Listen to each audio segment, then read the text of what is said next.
two questions, and I'll hit the first one. I mean, once I got to know Chief Standing Bear and Julie and Chad and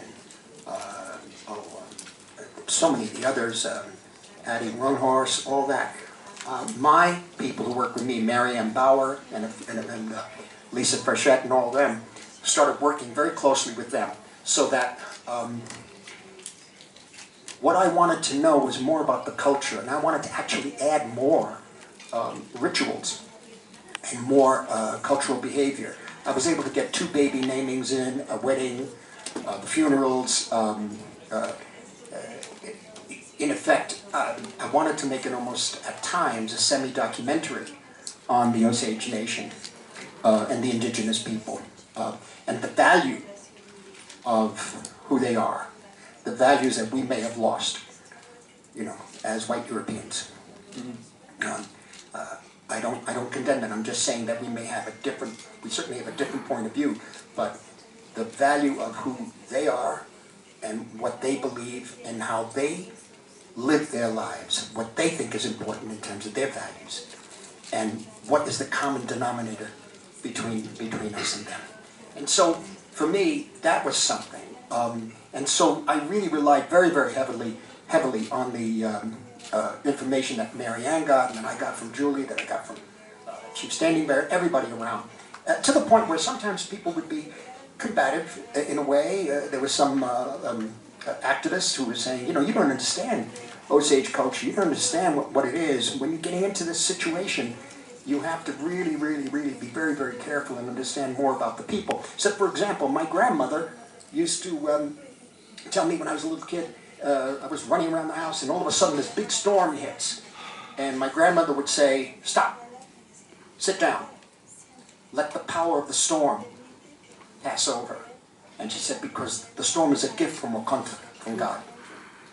And he said, that those things you can't learn, you have to know that. So I wrote it down and I put it in the film. And I added in the scene where, you know, where she's having this dinner with him, and he's telling her things like, what color skin is that? You know, this is my color. You know, he said, how come you don't have a husband? She goes, well, what do you want? You want money? Yeah, sure, I want money.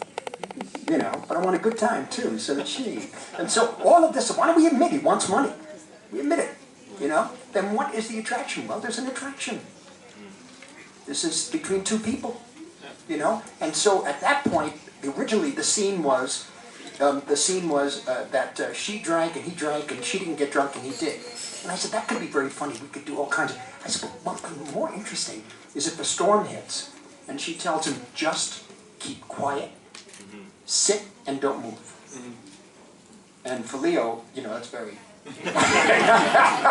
So he tried to get the drink. She goes, stop it, stop. And I said, that's the difference.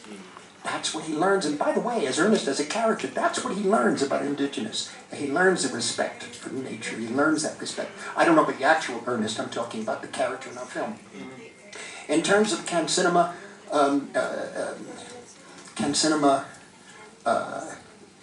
in effect have a difference in terms of Indigenous people around the world?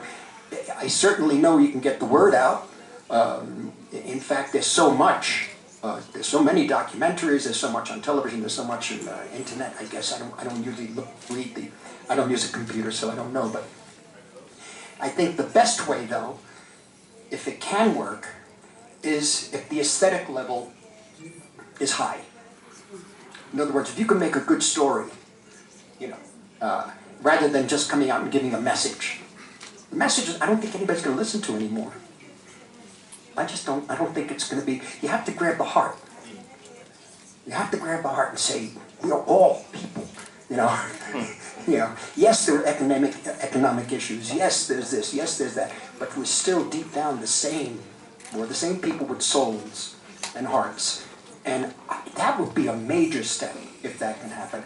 I don't know, we made a film, it's a substantial film, it's a big, I don't mean a big movie in terms of like monumental and important. I'm just talking about the time it takes for me to tell that story, because I wanted to layer it in like a bolero until finally by the end it gets, and then, you know, And so we had to be very patient. And as I say, with the Osage, very carefully each day, and Lily working with, who did the language, Chief? Janice Carpenter was her coach. Janice Carpenter. Van Big Horse. There was Use your mic. Braxton Redigal. Use your mic. No.